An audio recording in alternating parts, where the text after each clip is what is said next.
GT World Challenge a fait sa rentrée ce lundi et ce mardi sur le circuit du Paul Ricard, où malgré une météo un petit peu compliquée, les concurrents de la saison 2025 ont pu reprendre la piste pour le fameux prologue, les essais officiels de la saison, avant la première course qui sera également disputée au Paul Ricard avec une course de 6 heures qui ouvrira cette saison avec le volet endurance et avec Laurent Mercier qui est avec moi, qui est encore au Paul Ricard pour ses essais.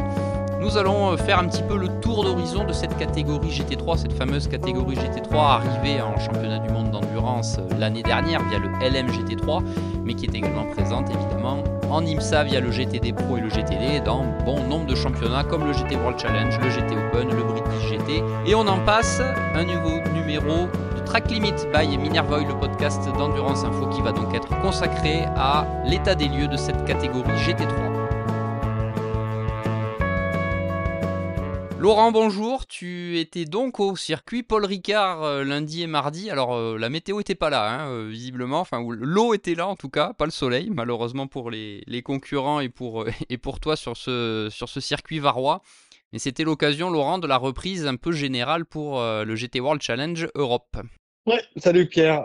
Ouais, en fait, la météo c'était mieux que ce qui était annoncé, parce que nous avait annoncé que mardi ça devait peu rouler et finalement ça a été quand même relativement clément par rapport à ce qui était prévu au niveau des prévisions météorologiques. Mais il y a eu un petit peu de pluie, notamment lundi à la mi-journée, mais dans l'ensemble ça s'est plutôt pas mal passé.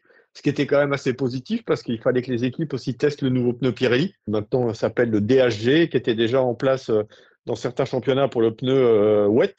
Et maintenant pour le pneu slick, donc bon, c'est quand même pas mal de rouler avec des slicks avec le nouveau pneu. Laurent, encore plus de 50 voitures en piste pour ces essais officiels. Avec en préambule de ces roulages, on a eu les deux listes, les deux listes des engagés pour les volets endurance et sprint, et évidemment les engagés à la saison pour ce GT World Challenge Europe. Le premier constat, on va pas forcément parler du chrono parce que c'est toujours compliqué, tu es le premier à le savoir, c'est toujours compliqué, d'autant plus au vu des conditions de vraiment tirer des conclusions absolues de la hiérarchie qu'on a vue, avec principalement Lamborghini et Mercedes et McLaren en toute fin d'essai qui ont trusté les premières places. Mais le principal enseignement encore, Laurent, c'est des grilles qui sont complètes pour une énième saison GT3 en GT World Challenge Europe. La catégorie va fêter son 20e anniversaire l'année prochaine. Dire que c'est un succès, je pense qu'on va l'apprendre à personne. C'est assez surprenant parce qu'on n'est quand même pas dans une situation aussi bien économique que géopolitique très très favorable et il y a toujours autant de voitures. Même plus que l'an dernier. Plus que l'an dernier. Il y en a plus que l'an dernier. Et l'an dernier, c'est vrai que, enfin, vous aurez une interview. On a eu un long entretien avec Stéphane Rattel, le président fondateur de SRO Motorsports Group, par rapport à la saison et tout. Et c'est vrai que lui, son discours, c'est que l'année dernière, ils ont certainement pris un petit peu moins de voitures. Et tu sais comme moi que tu en prends un petit peu moins, mais tu en as toujours quelques-unes, une ou deux qui peuvent te faire faux bond. Et là, on en a pris un petit peu plus. On a un petit peu dépassé la limite. Bon, en espérant que tout le monde soit là, évidemment. Il y a de quoi accueillir tout le monde. Les 59 voitures en endurance, les 41 en sprint, sauf à Brandzatch, parce qu'il n'y a pas la capacité nécessaire. Et puis, pour Spa, je pense que ce sera encore sold out et avec un chiffre qui devrait être aux alentours de 70. 70 voitures à Spa, plus de 70 voitures à Spa, on verra lors de la révélation de la liste définitive des engagés pour le double tour d'horloge belge. On vous rappelle que les 3 grandes courses d'endurance de 24 heures que sont Le Mans, le Nürburgring et Spa se dérouleront en 3 semaines consécutives. Laurent, cette liste des engagés 2025 du GT World Challenge Europe, on va s'atteler à parler du volet endurance d'abord. Donc tu le disais, une liste des engagés vraiment incroyable. Encore 59 voitures contre 54 l'année dernière.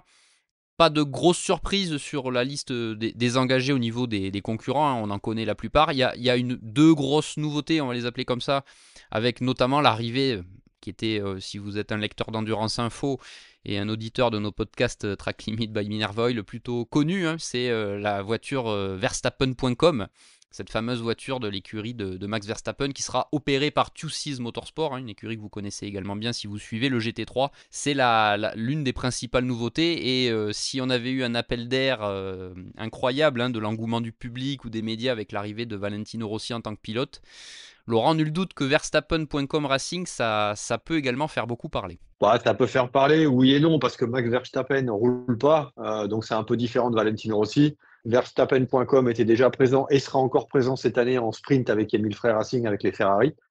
Et là, bon, l'équipage est un petit peu moins bankable parce que tu as quand même un gamer. Alors, c'est un peu le but, c'est un de Verstappen.com qui bosse avec la structure de Sim Racing Redline. L'idée, c'est de mettre un pilote, de le faire passer du virtuel au réel. Et là, c'est Chris Lulam qui a été sélectionné pour rouler sur cette Aston Martin qui est, comme tu l'as dit, qui est opérée par Two Motorsport, qui continuera d'opérer des Mercedes AMG GT3 dans d'autres championnats. Après, comme autre nouveauté, on peut aussi donner la Corvette aussi, puisque on a un nouveau constructeur exactement. Et là, maintenant, ça te fait 10 constructeurs qui sont engagés en GT World Challenge. Il te manque en fait finalement que la Lexus, qui roule que en WEC. Et en plus, on rappelle juste pour faire un petit aparté que la Lexus, comme elle dans sa configuration WEC, n'est pas homologuée pour rouler dans la championnat SRO, parce que c'est pas la même.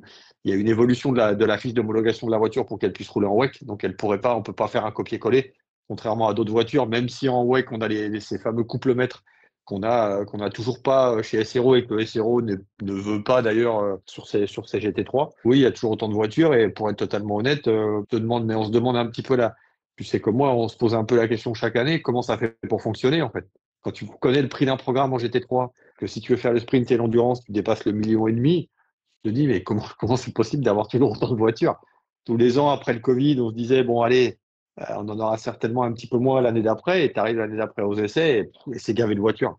Et ça, c'est un peu la surprise. Oui, après, tu restes d'accord avec moi que le championnat garde quand même son attrait de par son calendrier. Il y a quand même 24 heures de Spa la Bronze Cup a eu un regain d'intérêt. On sait que le Pro-Am, ce fameux Pro-Am que défend Stéphane Rattel depuis des années, il y a eu ce regain d'intérêt aussi avec l'invitation aux 24 heures du Mans. On peut pas le nier. Même si la Bronze Cup, effectivement, manque peut-être en Sprint Cup avec Brands Hatch, mais au final, la catégorie est vraiment disputée. On l'a vu l'an dernier avec la dernière manche et l'attribution du fameux titre qui octroyait l'invitation 24 heures du Mans.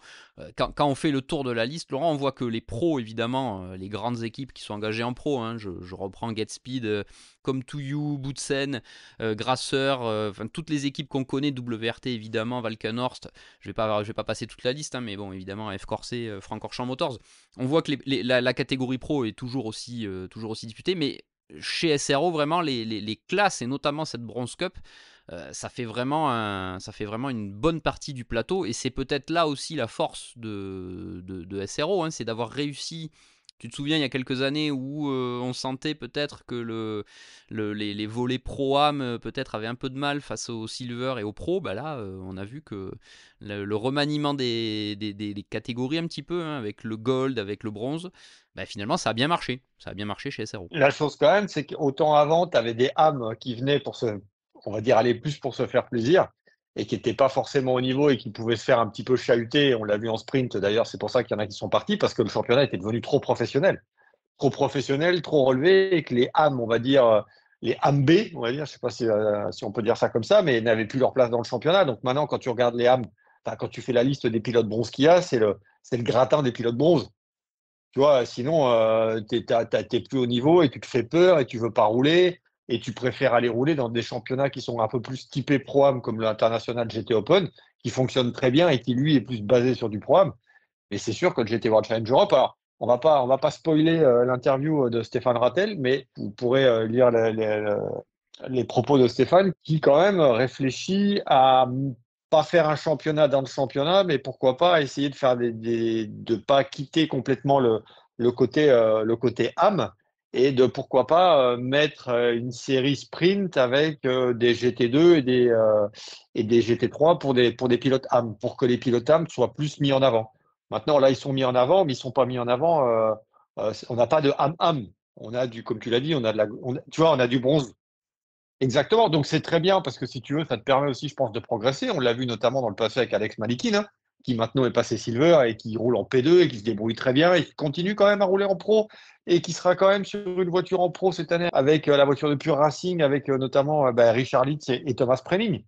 Mais c'est sûr que le niveau est monté et quand tu vois ce que ça coûte, bah, tu en as peut-être X pilotes qui partent et t'en as X pilotes qui arrivent. Oui, souviens-toi qu'il y avait, notamment pour le sprint, à une époque, on voyait pas mal d'équipes qui, d'un côté, allaient en ADAC, une année revenaient après en GT World Challenger of Sprint. Enfin, tu te souviens, il y avait ce mouvement un peu C'est ça. pendulaire, entre guillemets. On le voit Mm. beaucoup moins hein. Maintenant. Quand même, depuis quelques années, le sprint a vraiment rebondi. Hein. Enfin, quand on voit, encore une fois, la liste des engagés, c'est 41 voitures. Bon, quand on sait que SRO est ravi avec des grilles à 27-28 voitures en sprint, bon, là, le succès est plus qu'au rendez-vous au niveau du sprint. C'est sûr, et c'est forcément attractif de disputer un GT World Challenge Europe complet avec le sprint et l'endurance. Maintenant, la seule chose qui tranche, parce que tu peux aller faire le tour des équipes, elles voudraient toutes disputer le sprint et l'endurance. Mais il y a une raison financière. Et la raison financière, un programme sprint et un programme endurance, comme tu l'as dit, en plus, tu as la course de 24 heures quand même à Spa qui coûte quand même beaucoup d'argent. On a des GT3 je pense qu'on en reparlera, qui coûtent de plus en plus cher aussi, avec des nouvelles voitures qui vont arriver.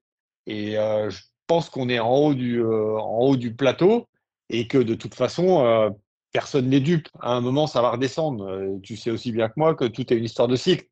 Et qu'à un moment, forcément, ça a beau être la catégorie reine en GT, que ça risque de descendre un petit peu si les coûts ne cessent d'augmenter. Et ils ne cessent d'augmenter. Les voitures coûtent de plus en plus cher. On parle de voitures quand même maintenant, on approche les 900 000 euros. À 900 000 euros, on parle quand même d'une GT3, on ne parle pas d'une GTE. Et souviens-toi des premières générations, voire même des générations intermédiaires. Hein, le premier prix catalogue de l'Audi R8 LMS GT3 qu'on connaît sans version Evo, hein, les premiers modèles 2015-2016, là, on était autour plutôt de 400 000, 450 000 avec les premières options. Comme tu dis, aujourd'hui, quand on voit les Ferrari et les Ford parmi les nouvelles voitures, c'est plus la même. C'est plus la même. C'est plus la même, mais Mais elles sont toujours vendues. on est allé visiter le technocentre Oreca il y a quelques semaines et les Ferrari, ils n'arrêtent pas d'en monter parce que Ferrari n'arrête pas d'en vendre.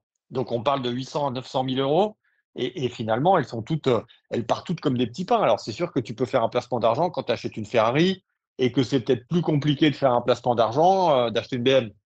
Parce que la Ferrari, tu la revendras toujours. Que la BM, c'est un peu plus compliqué. Tu as moins le cachet de la marque. Et à côté de ça, si tu veux une BM, c'est compliqué parce que BM a du mal à en produire et que maintenant, tu peux même plus avoir de Porsche.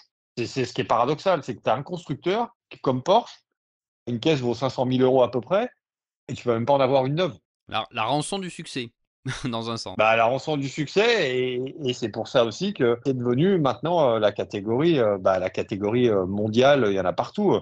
Je ne sais pas combien de GT3 roulent dans le monde, mais le chiffre doit être assez impressionnant. Attention, comme tu dis, attention au coût, Laurent, attention aussi.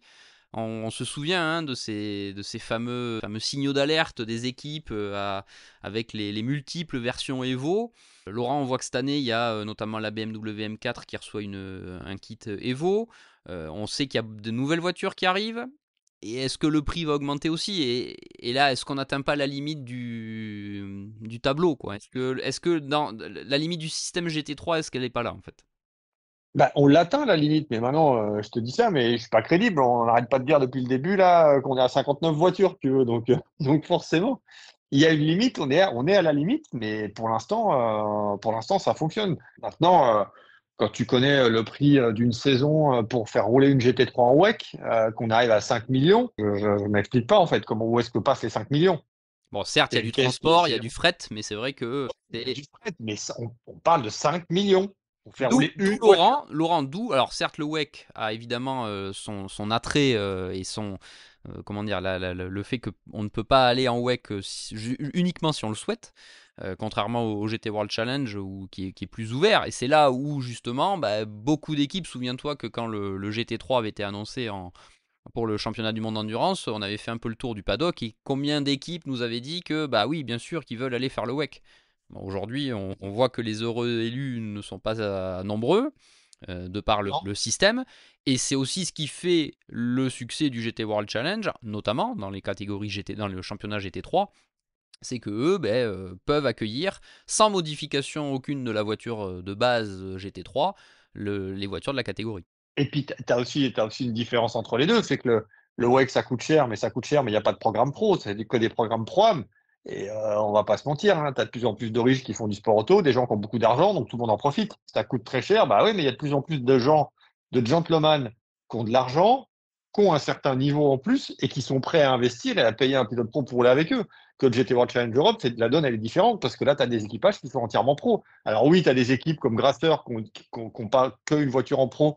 C'est sûr que quand tu roules dans deux classes, tu as une des deux voitures qui peut aider à payer la voiture pro, mais il faut quand même arriver à mettre l'argent en face, il faut quand même arriver à trouver le 1,5 million pour faire une saison. Personne n'est dupe, tout le monde sait que c'est compliqué, mais bravo aux équipes d'arriver à trouver les financements nécessaires pour faire rouler ces voitures. Maintenant, le truc, c'est ça, c'est que la Ferrari est très chère, mais là aussi, comme on disait, ils en vendent beaucoup. Et ça va être quid de la Lamborghini, la nouvelle qui va arriver l'année prochaine, la Temerario, la Mercedes qui doit arriver en 2027. La future Lexus Toyota. Ouais, exactement, exactement, la future Lexus Toyota. À ce que j'ai compris, la Mercedes, on partirait plus, même s'il n'y a rien qui a été officialisé, mais on partirait plus sur un côté un peu style Ferrari avec bloc avant, bloc arrière détachable, de style un peu proto. Donc c'est forcément une voiture qui va coûter plus cher. Du côté de Lamborghini, évidemment, on tient évidemment à faire une voiture qui est moins chère. Mais maintenant, tu peux te poser la question, c'est quoi l'intérêt d'aller mettre 850 000 euros minimum dans une voiture, à part pour le fait d'avoir une Ferrari, quand tu sais que c'est régi par une BOP et que tu as une Audi R8 LMS qui est toujours au rendez-vous et qui sera encore au rendez-vous cette année alors que c'est la plus ancienne et la moins chère. Maintenant, le problème, c'est que tu as des gens qui ont de l'argent et qui ne veulent pas rouler sur une Audi, pas parce que c'est une Audi, mais parce que l'Audi, elle est dépasse pour eux, elle est dépassée et qu'il faut rouler sur une nouvelle voiture. Et si ton petit copain C'est aussi le problème il roule sur une... des fameux kit Evo, hein, Laurent. C'est Ouais, quand vous avez un c'est kit ça. Evo, vous ne trouverez jamais un pilote, d'autant plus amateur, qui va dire moi je veux rouler sur la version non Evo. Non, ils voudront toujours la dernière version possible. Et puis si tu fais rouler des versions Evo contre des versions non Evo, tu vas te faire forcément torcher si tu as une non Evo. Parce que comment est-ce que tu vas expliquer au client que le client qui a acheté un kit Evo, sa caisse, elle est moins vide que le mec qui n'a pas le kit Evo.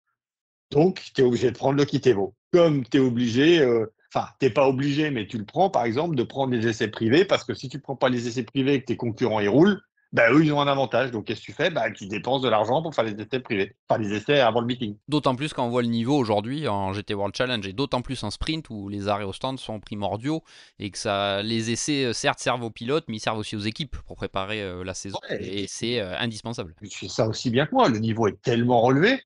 Tu vois, tout est super proche. Quand tu as des séances d'essai où tu as 30 caisses dans la même seconde, c'est difficile d'arriver à se faire une place. Et comme toutes les courses, ben, tu n'as qu'un gagnant. Forcément, tu as une BOP qui, dans l'ensemble, on va pas se mentir, elle est quand même suffisamment bien faite. Le seul truc qu'on peut reprocher, c'est quand elle change deux ou trois fois par meeting. Là, il y a des tests il y a des tests de BOP mercredi, jeudi au Paul Ricard où chaque constructeur nomme une équipe avec une voiture pour faire des tests. Maintenant, ça reste que des tests, et ça, c'est valable pour les GT3 et GT4. Mais pour l'instant, bah, même s'il n'y a qu'un vainqueur, les gens viennent quand même en masse, parce que tu as quand même près de 60 voitures au départ, et tu en auras 70 à Spa, c'est sûr. Laurent va élargir un petit peu le propos du GT3 comme on vous l'annonçait en ouverture de ce numéro de Track Limit by Minerva Oil, le podcast d'Endurance Info. Je te propose d'ouvrir un peu à ce qu'on a vu et ces récentes années et ce à quoi on s'attend en 2025 sur les autres séries qui accueillent le GT3.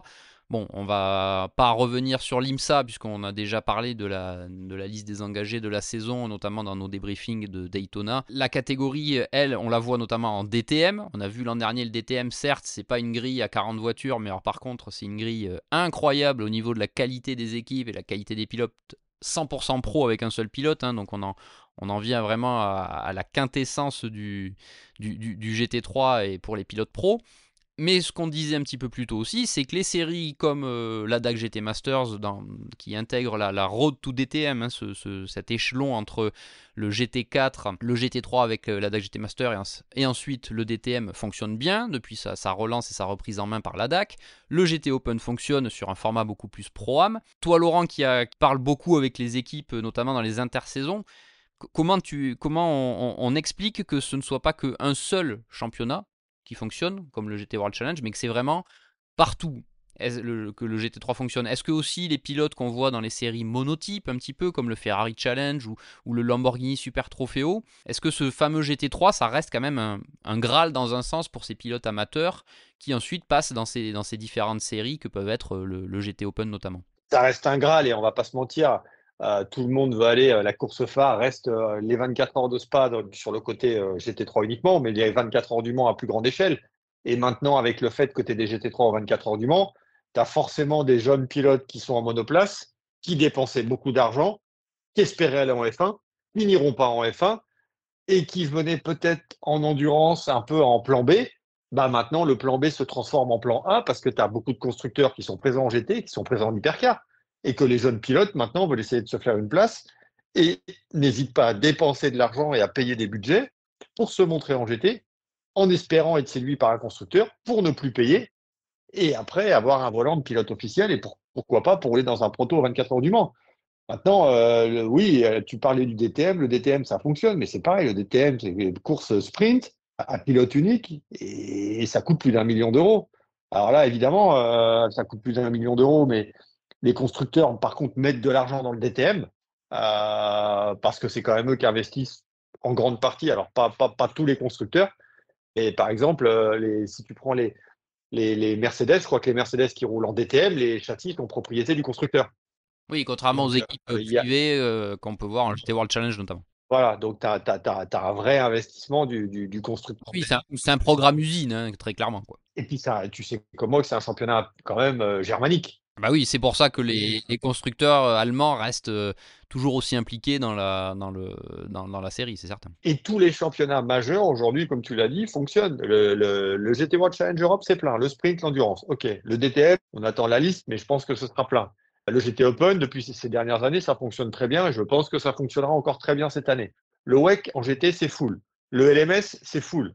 La Michelin Le Mans Cup, il y a un peu moins de GT et un peu plus de proto. OK. L'IMSA, c'est full. Le Super GT, c'est full. Même les séries type italienne GT, Laurent, British GT a peut-être une toute petite moins de mesure puisqu'il y a toujours cette alliance GT3, GT4, mais il y a quand même toujours beaucoup de voitures. Ouais, mais je pense que, alors on n'a pas la liste encore des engagés du British GT, mais je pense que le plateau GT3 en British GT va à peu près se maintenir par rapport à ce qu'il était l'année passée. Je pense que ce qui va prendre, je ne sais pas si on peut dire ce qui va prendre cher, mais ce qui va baisser, c'est le GT4.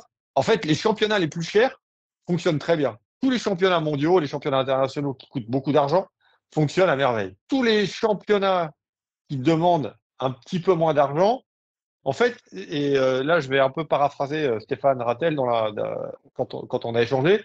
Stéphane dit, lui, les championnats à 1 million d'euros, ça pose pas de problème. Les championnats à plusieurs centaines de milliers d'euros posent problème. Ce qui est un paradoxe. Hein. Ce qui est incroyable, et comme tu dis, en plus, au vu d'une situation économique, on va dire, plus globale, qui est pas forcément Ouais, évidente, et surtout très incertaine.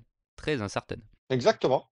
Exactement. Ce qui est Exactement. Donc, paradoxal, mais comme on le voit, c'est ce qu'on disait peut-être un peu plus tôt aussi, Laurent, quand on voit des voitures qui aujourd'hui atteignent 800, 900 000, c'est pas un problème. Alors que non? des voitures moins chères, mais alors certes, il y a aussi des fois la question de la marque, hein, notamment pour Ferrari, mais c'est certain qu'une Ford est peut-être moins attirante qu'une Ferrari de par le prestige, hein, juste tout simplement ce fameux cheval cabré sur la voiture.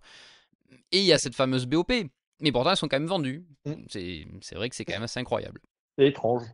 Tu peux pas, il n'y a pas d'autre mot, en fait. Les championnats, pas les plus petits championnats, mais les championnats qui coûtent moins d'argent sont plus durs parce que les gens font plus attention, parce que généralement, on peut prendre l'exemple du championnat de France GT. C'est quand même des gens qui sont pilotes, qui sont aussi entrepreneurs, et on n'est pas dans une situation économique florissante, donc ils font certainement plus attention. Et comme à côté de ça, tu as de plus en plus de riches ou de très riches, ben, eux n'hésitent pas à dépenser. Et forcément veulent le meilleur. Et Exactement. donc Donc, arrivent dans les championnats les plus huppés.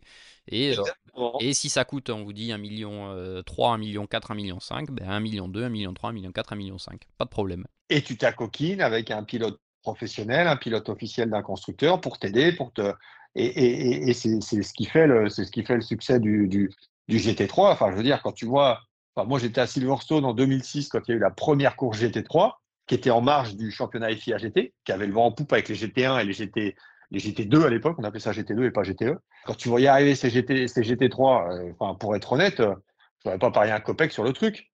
parce qu'à cette époque-là, le FIA GT avait le vent en poupe. Il y avait des gros GT1, c'était des caisses magnifiques, des super caisses et tout, des caisses rapides. Tu voyais arriver ces GT3, enfin, je sais pas si tu te souviens, il y avait des Ascari.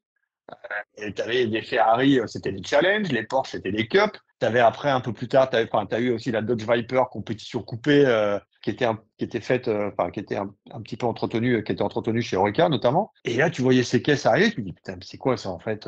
Pourquoi on s'emmerde à faire ça alors que le FIA GT avait le vent en poupe? Et puis, tu vois, 20 ans après, et là-dessus, on peut qu'applaudir ce qu'a fait Stéphane Rattel qui y a cru. Même si, malheureusement, contrairement au GT2, qui est son bébé, qui est son produit, maintenant, ça n'a pas été déposé. Donc, le GT3, c'est un produit FIA et pas un produit SRO. Même si SRO a la main mise un peu sur les championnats majeurs, c'est un succès phénoménal, c'est un succès mondial. Le seul aussi point d'interrogation, quand même, qu'il va falloir aussi surveiller, c'est est-ce qu'un jour, et ça, on a déjà vu des constructeurs le faire jusqu'à présent, il ne faudrait pas qu'il y ait trop de constructeurs qui débranchent la prise des modèles et de l'investissement. Eux-mêmes, les constructeurs, sont quand même pas dans des situations financières en ce moment qui sont très florissantes. Et il ne faudrait pas qu'à un moment, on débranche la prise, parce que si on débranche la prise, là, ça ne tiendra plus que par du programme. Oui, et puis on a vu que quand ça débranche, ça va vite, ça va très vite. Souviens-toi le GT1, bon, quand le GT1, les constructeurs ont dit que c'était trop, bon, ben, on a vu où ça en est arrivé. Mais pourtant, Ouais. Laurent, c'est le point où je voulais en venir, et tu l'as évoqué avec les jeunes pilotes qui viennent de la monoplace, qui débutent du karting et qui tentent d'abord la monoplace avant d'arriver en GT, voire même qui vont directement en GT. Quand on voit le nombre de programmes, customer faits par les marques, je pense à McLaren qui a annoncé récemment ses pilotes, on voit également Ford qui investit beaucoup, on voit que Lamborghini reste toujours impliqué avec les pilotes venant des séries monotypes du Super Trofeo. Aston Martin également se fait un point d'honneur à faire monter ses pilotes. On le voit avec Jamie Day notamment cette année. Il y a quand même aussi cet attrait pour les jeunes et les constructeurs investissent. Donc ça participe Bah, aussi à ce phénomène d'entraînement de la catégorie dans un sens. mais c'est sûr. Et la question, c'est ça. C'est la question. Il ne faudrait pas se retrouver dans la situation comme a fait Audi, à se retirer un petit peu sans tambour ni trompette, sans communication réelle. On ne sait pas trop. On va peut-être revenir. On ne sait pas. Qu'est-ce qu'on fait? Et pourtant, tu vois, il y a des Audi. Alors évidemment, il n'y a plus beaucoup d'équipes qui roulent en Audi. Tu as Saint-Eloc et Trésor Atento qui roulent en GT World Challenge. Et puis tu as East Talent aussi qui roule devant en GT Open. Mais pourtant, tu vois, l'Audi, tu avais aussi encore un camion compétition client, Audi Customer Racing aujourd'hui, enfin hier, aujourd'hui, au Paul Ricard. Il faut juste espérer que ces constructeurs-là continuent à développer des nouvelles voitures qui, pour l'instant, resteront thermiques. Hein. On va pas, ça va être compliqué de toute façon de mettre de l'hybridation quand tu fais de la compétition client parce que c'est pas, déjà d'une, c'est pas le même coût. Et puis de deux, c'est pas la même exploitation. Tu vois, De toute façon, si tu ajoutes de l'hybride, il faut des gens qui soient quand même plutôt spécialisés. Et mécaniquement, tu augmentes les coûts. Et regarde, c'est un peu le même problème avec les capteurs de couple. Si ils veulent être instaurés en GT World Challenge Europe, pour le coup, bah, ça va forcément faire augmenter les coûts. ouais, et là, chez Sero, on est contre l'utilisation de ces capteurs de couple qui forcément augmente beaucoup le coût pour l'équipe parce qu'il faut les acheter, qui participent notamment à l'établissement, ouais, et les gérer à l'établissement de la BOP. Mais c'est sûr qu'il faut faire attention. Tu fais déjà payer le carburant, ça coûte un bras quand même parce que si on voulait vraiment, on pourrait faire rouler ces voitures-là avec de l'essence du commerce. Hein, quand tu en as qui font des essais, on va dire vraiment privés, hors essais promoteurs, tu peux très bien rouler avec de l'essence du commerce. Et là, l'essence, sous réserve qu'elle est entre guillemets green, tu vas la payer, je sais pas, 6 euros le litre. Tu vois, et ça participe pas à réduire les coûts. Il faudrait pas attendre que ça diminue vraiment pour se poser la question. Ouais, c'est ça le truc en fait. C'est l'éternel. Parce que l'effet d'entraînement, certes, aujourd'hui va dans le bon sens pour le GT3, ce qu'on vous dit depuis le début, mais sachez que l'effet d'entraînement peut aller très vite dans l'autre sens. Et ça peut être très, très, très, très rapide. Très, très rapide. Ah oui, ça peut être très rapide. Donc c'est pour ça qu'il faut quand même s'assurer de la pérennité de la chose. Alors oui, ça fait 20 ans que ça dure. Maintenant, tu peux très bien te retrouver avec nettement moins de voitures. Si déjà il y a nettement moins d'offres, aussi, selon ce que vont faire les constructeurs. Ferrari, on parle enfin, il y aura une Evo normalement pour l'année prochaine. Et à un moment, il faut peut-être arrêter aussi. Il faut peut-être un peu bloquer les Evo. Je veux dire, si tu es un constructeur généraliste et que tu te sens quasiment obligé de sortir une Evo tous les 2 ans, peut-être un problème quelque part, sachant qu'en 2 ans, les pneus n'évoluent pas, que le plateau n'évolue guère, et tu proposes des Evo avec une nouvelle facelift parce qu'on veut on veut s'accommoder du modèle de route et tout, mais en même temps, à la fin, qui paye? Bah, c'est l'équipe qui paye. Et ça, on peut peut-être s'en passer en fait du modèle Evo. Donc c'est pour ça que les Evo à 10, 20, 30 000 ou 40 000 euros, on pourrait peut-être s'en passer quand même. Surtout si tu On peut multiplies peut-être s'en passer. par le nombre de voitures qu'une équipe peut potentiellement engager, hein. C'est ça. Quand on voit des équipes Ouais. comme To You qui ont quand même 3 voitures en endurance et deux en sprint, c'est ça. Et voilà, il faut multiplier à chaque fois le coût du kit ou de la version Evo par le nombre de voitures engagées. Alors certes, quand vous avez qu'une voiture, bon, voilà. Et quand vous avez 3 ou 4 voitures, c'est plus tout à fait la même chose. Ouais, et puis là, tu vois, pendant 2 jours, ça a quand même bien limé le bitume quand même, hein, ça a quand même bien roulé. Et puis tout ça, ces essais, c'est quelque chose qui coûte beaucoup d'argent. Alors oui, c'est vrai que c'est le début de saison, qu'il y a des pilotes qu'il faut qu'ils se familiarisent avec leur nouvelle monture. Et puis il y a aussi des équipes qui ont profité de ces essais pour faire rouler des pilotes qui n'ont pas encore signé. Laurent, j'avais aussi un petit détail, moi, qui m'a intrigué. Alors, on l'a déjà vu depuis 2 saisons, à mon sens. Je sais pas si c'est ton avis et le sentiment que tu as eu sur ces essais, mais je trouve que on a quand même pas mal d'équipages qui sont pas encore bouclés, comme tu disais. Il y a des équipes qui ont fait rouler des pilotes. Et surtout, dans la préparation, souviens-toi, il y a quelques années, les voitures étaient toutes stickées, toutes prêtes, les équipages étaient complets. C'est un peu moins le cas à mon sens cette année. Alors est-ce que c'est une fausse impression? Je ne sais pas ce que tu en as pensé de ce point. On a quand même pas mal d'équipages quand même qui sont bouclés ou qui se sont bouclés récemment. Maintenant, là où tu as raison, c'est vrai que les voitures sont de moins en moins stickées. Je veux dire, il y a encore quelques années, toutes les voitures qui arrivaient aux essais hivernaux au Paul Ricard ou à Monza, quand c'était à Monza, étaient stickées. Tout était prêt, en fait. Les noms des pilotes étaient dessus, et tout était carré. Et là, c'est un peu moins le cas. Alors, pour certaines équipes, c'est un peu normal. Tu prends CSA Racing, tu as une des deux McLaren, ils l'ont touché vendredi dernier. Tu vois, bon, là, tu peux comprendre. Garage 59, ils ont récupéré, je pense qu'ils ont récupéré leur voiture de la campagne asiatique il y a pas très, très longtemps. Enfin, il y a quand même un petit peu de temps quand même. Mais les équipes aussi roulent. Elles ont fait, pour certaines, les 12 heures d'Abu Dhabi. Il a fallu les faire revenir. T'en as qui ont fait les 24 heures de Dubaï. T'en as qui ont fait l'Asian Le Mans Series. Donc c'est sûr que là, au niveau des livrets, c'est ouais, ça a été compliqué, je pense, de faire une photo de groupe. Alors ça a marché parce que il y a quand même des équipes qui ont terminé la déco des voitures, mais c'est sûr qu'il y a beaucoup de voitures qui étaient couleur carbone. Et ça, c'est quelque chose de nous, enfin, c'est quelque chose d'assez récent. Parce que les équipes roulent beaucoup. Et est-ce que cette multiplication, je sais pas ce que tu as plutôt en tiré des discussions que tu as eues, est-ce que cette multiplication des courses, hein, beaucoup d'équipes aujourd'hui qu'on voit en GT World Challenge depuis des années, commencent aussi à aller un petit peu voir les 24 heures séries durant l'hiver, hein, puisque ça permet d'avoir des programmes qui s'allongent et donc forcément des opportunités pour les équipes, l'Asian Le Mans Series, les Gulf 12 Hours. Est-ce que potentiellement dans les discussions que tu as eues, ça pose un problème organisationnel aux équipes ou t'as pas eu trop ce sentiment dans ce que tu as Bah, pu entendre? il y a un problème organisationnel sur surtout un championnat. C'est la fin de l'European Le Mans Series et le début de l'Asian Le Mans Series. Ça, c'est un problème parce que c'est beaucoup trop, le laps de temps est beaucoup trop court. Donc, pour les équipes, c'est un vrai problème. L'autre problème pour les équipes, c'est le fret. Là encore, tu vois, par exemple, Saint-Éloque avec une voiture parce que l'autre était à Dubaï, le conteneur a du retard. Il y a eu d'autres équipes aussi qui ont été retardées par ça. Donc, c'est sûr que après, t'as pas trop le choix non plus. Si tu veux rentabiliser ton programme, il faut que la voiture, elle roule. Il faut signer les pilotes et il faut rouler.